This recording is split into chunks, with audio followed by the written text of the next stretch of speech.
Vanessa?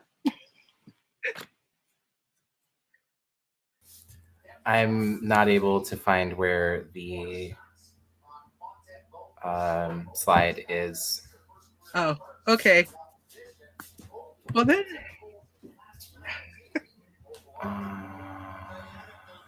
we're live, so we're on. Yes, I know.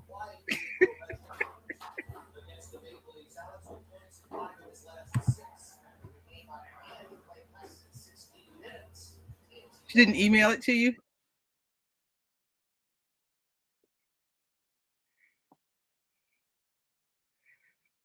Well, I'll just go ahead and get started then. We usually wait a few moments for folks to arrive, but we're we're working without a net tonight.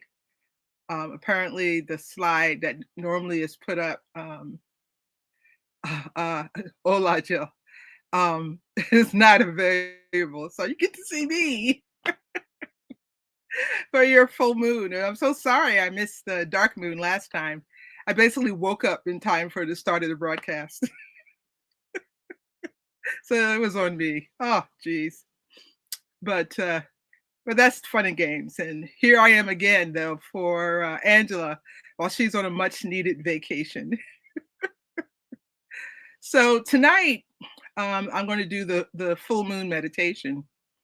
But any of you who are used to me, you know I have to give like a prelude or I have to talk a little bit. So you know what? I claim the freedom of the pulpit, just like I had when I was a acting UU minister.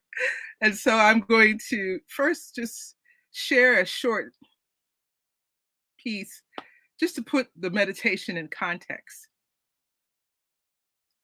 Many years ago, I mean, to me, it was not that long ago, but I realized it hasn't been a long time ago because it was a time when and everyone was still on LiveJournal. So it was pre-Facebook for me.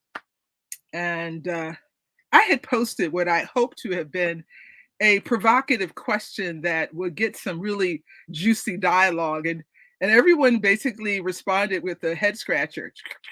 Like, what the heck is she talking about? And the question I asked was, what is success?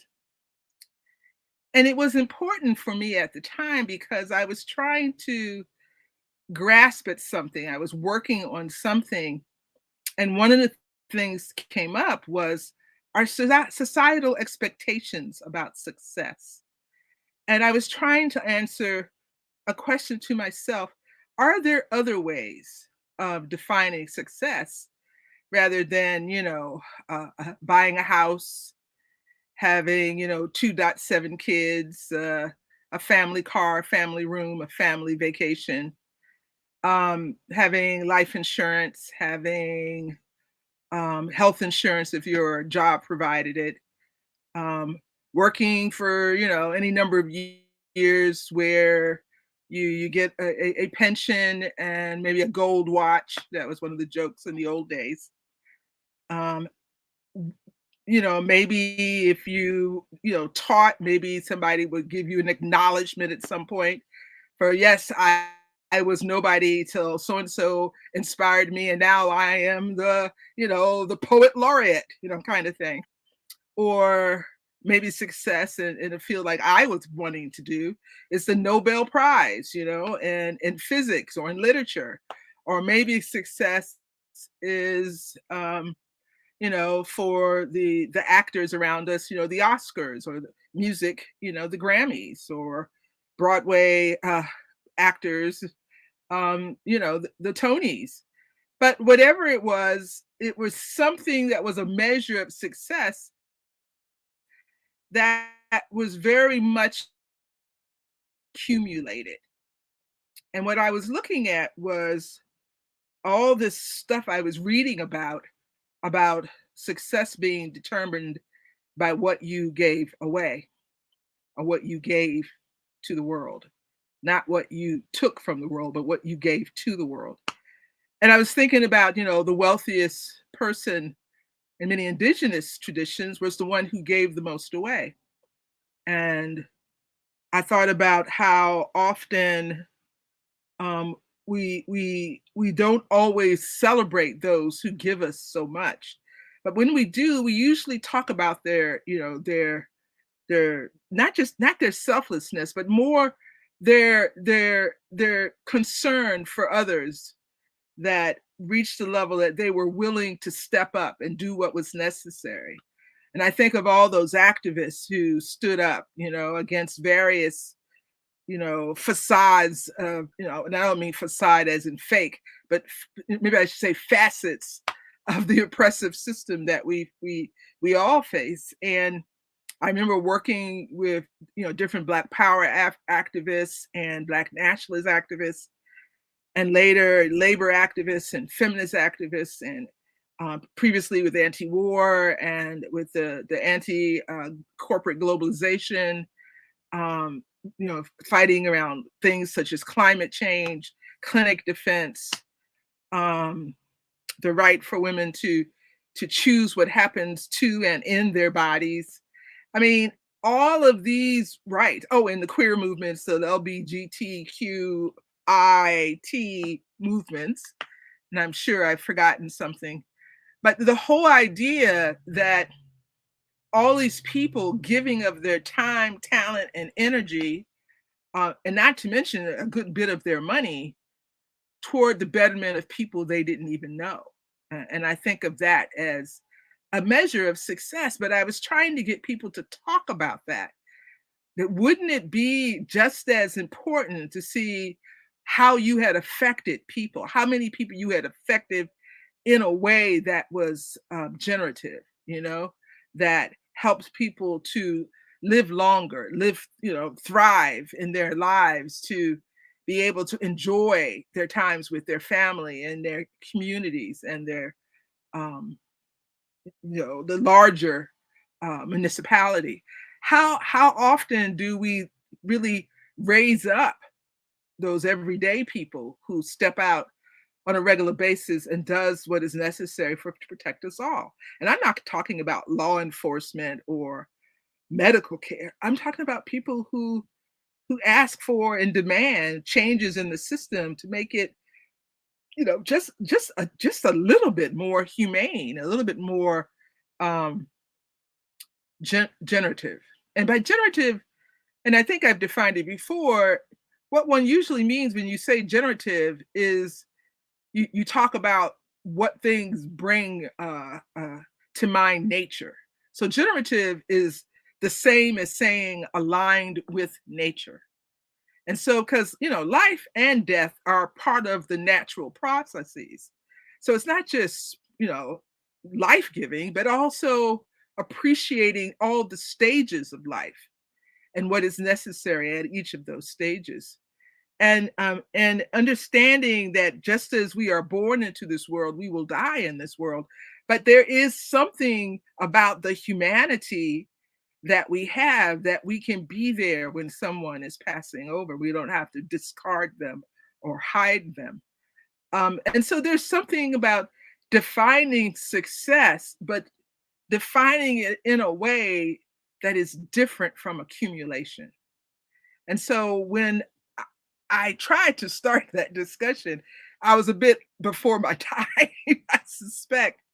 But I also think that we needed some time to be on the other side of some things that were quite bracing in societal and also at the community and individual level, family level. Things such as 9/11, things such as um, the uh, the worldwide pandemic, um, and witnessing certain things happening in the world around us, and the entire uh, uh, period of uh, the ascendancy of 45. And so now that we're on the other side, maybe we can talk about these things. Like, what does it mean to be a success? And I say that knowing that, I did many of the things that are markers of success, such as buying a house, retiring early, having a good stable income, having a pension, having a 401k. And yet still I'm still struggling. So the thing is that I really wanted to understand what success really meant, and for us to be able to identify when we've been successful, and so that we can have a far better gauge of our own status in life, and just give ourselves a pat on the back for what we have done well, and then also acknowledging the people around us who have done similarly, because sometimes they need to hear that they're successful. You know what I mean? Yeah, you know. Uh, and so I want to do a meditation on what does it mean to be full from the work that you've done well in the world. Um, so it's a good place to be contemplating that fullness in that particular way. So let's take a moment to breathe. Just breathe in and out. You know how it's done. And just bring ourselves to a kind of stillness, if at all possible. Lately, I've been suggesting to people to do the exercise that I learned from, I always forget this is married, so I'm looking at the thing differently.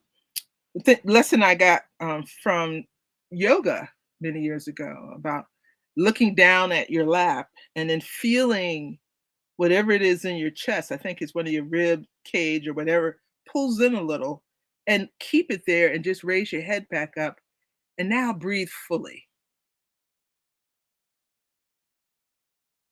And what I always notice is that when I do that, I can feel my lungs expanding into my diaphragm, and my diaphragm reaching down and massaging my internal organs.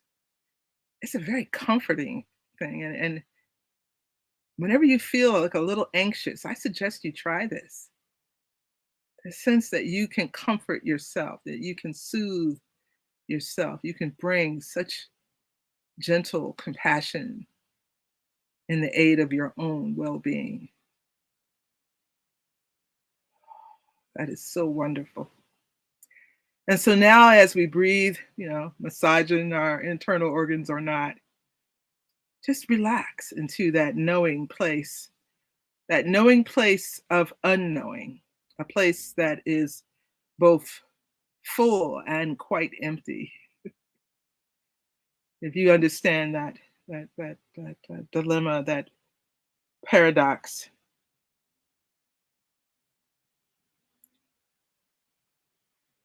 and breathing in this way, be very gently and with conscious awareness, we slowly lower our eyes and relax. For many of us, myself included, we've been working on electronic media. So just letting your eyes relax and imagining black velvet is supposed to be the most wonderful, luxurious thing you can do. And if that's difficult because you have a bright light at you like I do right now, then just put your hands up like this and just imagine black velvet. That is such a lovely thing. But just relax and breathe. And as you breathe, I want you to imagine that there's this place above you that is full of calm, full of stillness. And if you're cool, it's slightly warmer. And if you're warm, it's slightly cooler. And that anytime you like, you can just allow yourself to let go and drift without effort upwards. And this place above you, it keeps moving and you keep following it upwards and through the ceiling. And depending on the construction of the place you're in, soon you're out in the night sky above your home. The sun should be almost completely down, but if it's not, you can just see the edge of the sun. Oh, so beautiful. That's when you know that purple and orange actually do go together quite nicely. But take a moment and turn slowly around, and soon you'll see the moon. Now, in your area, the moon may not be up yet, but we're calling on the moon in its infinite state. We're calling on the moon in its mythical state, in its ethereal state. And for that to happen, the moon can be wherever we need it. But it is full tonight, so we are not too far off from that. And as we look at this beautiful moon, noticing the detail of the surface of the moon that we can make out, consider how it is that you can look at this moon and realize that you are looking at the same moon that your ancestors looked at.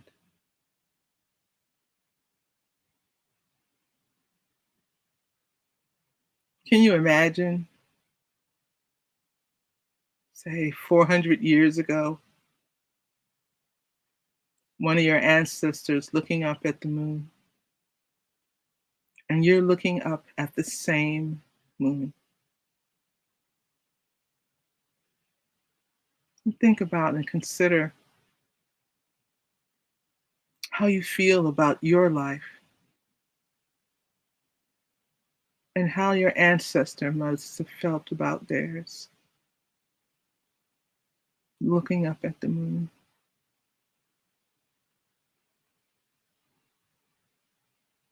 Do they feel successful? Was that even amongst their vocabulary?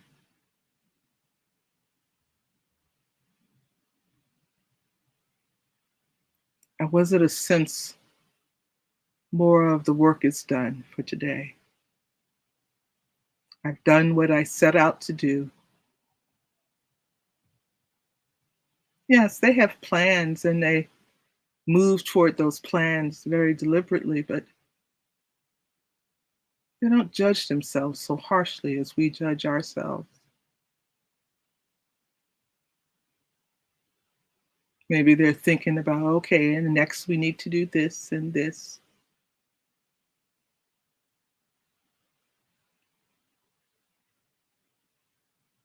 Just notice that what our ancestors considered success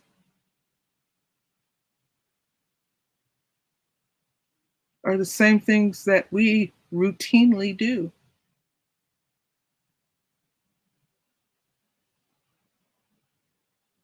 Dinner's on the table, the clothes are washed, the children's faces are clean, everyone's healthy, knock on wood. Grandmother's settled in and the animals have been fed.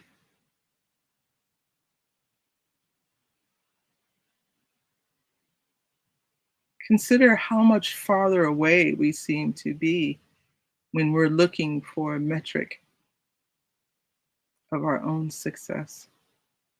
It's nowhere near the things we do for our family or the things we do for ourselves.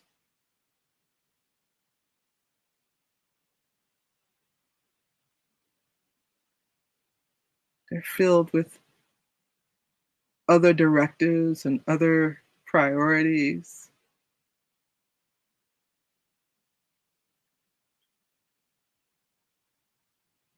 Did you express a genuine emotion? Did you express yourself? Were you inspired? Did you see or create beauty? Did you laugh? Ah, I had a good laugh today. What a great day. And consider that this moon has heard all of those summaries of the day's work have been thought about under this moon. You know, I'm pretty sure my ancestors had a lot worse off than I did. And yet, the things that they felt satisfied in accomplishing, I let slip by every day.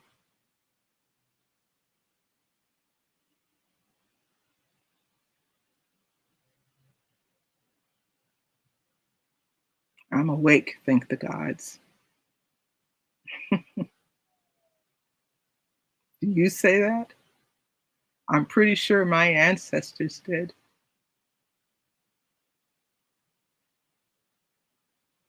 What a beautiful reflection. Looking up at this moon and recognizing this, of all things, we share with our ancestors.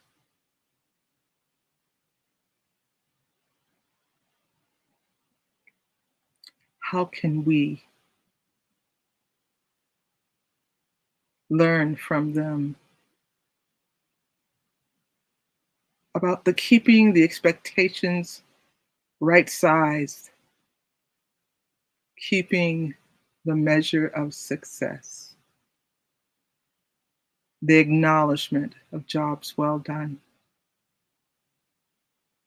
the enjoying the closing down of the day. It's all done now. It's so important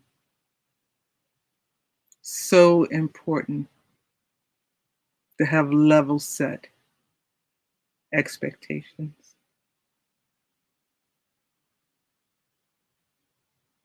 Expectations for yourself and expectations for others. Taking a deep breath in and deep breath out. And if you can, massage those internal organs. Oh, that feels so good. Breathing in and realizing that you can now say goodnight to your ancestors and goodnight to the full moon and begin your descent back down. Like I said, depending on where you are, through your roof and through your ceiling, or, you know, through your roof and then the person above them ceiling and then above you ceiling and then yours, whatever it is. Just come back and settle into your body and have a nice little laugh at my expense. And slowly, very slowly and gently begin to open your eyes.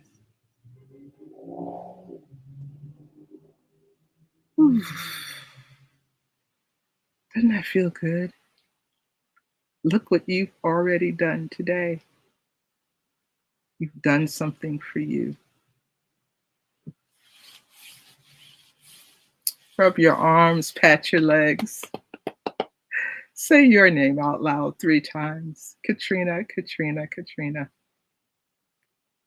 And remember to thank goodness that you took the time to do this for yourself. Yay, you. Yay, me. Ha! Yay, everybody. But remember, let's look for the metrics to determine our success in places that continue to hold sacred that which is core to life.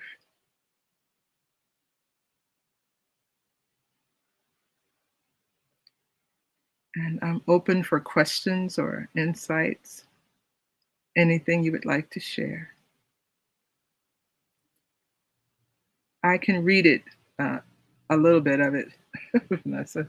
So I see Jill. Ooh, Angela came and Annika. Hi.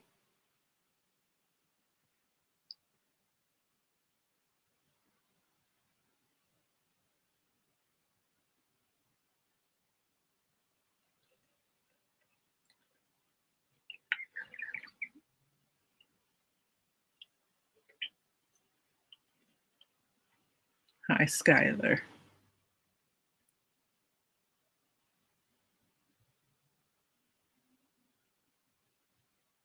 Oh, you're very welcome, Jill. Oh, hey, Harper. All these good friends and members of this online community. So happy to see you all.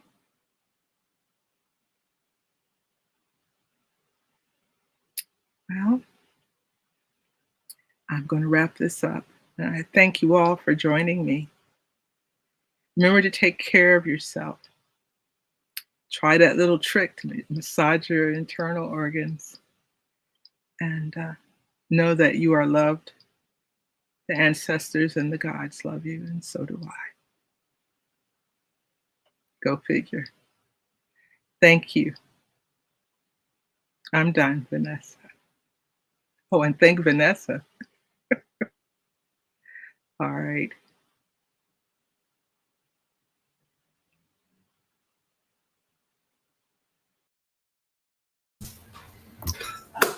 I can't seem to find the way to put the slides up. So just thank you so much for joining us for tonight's full moon meditation.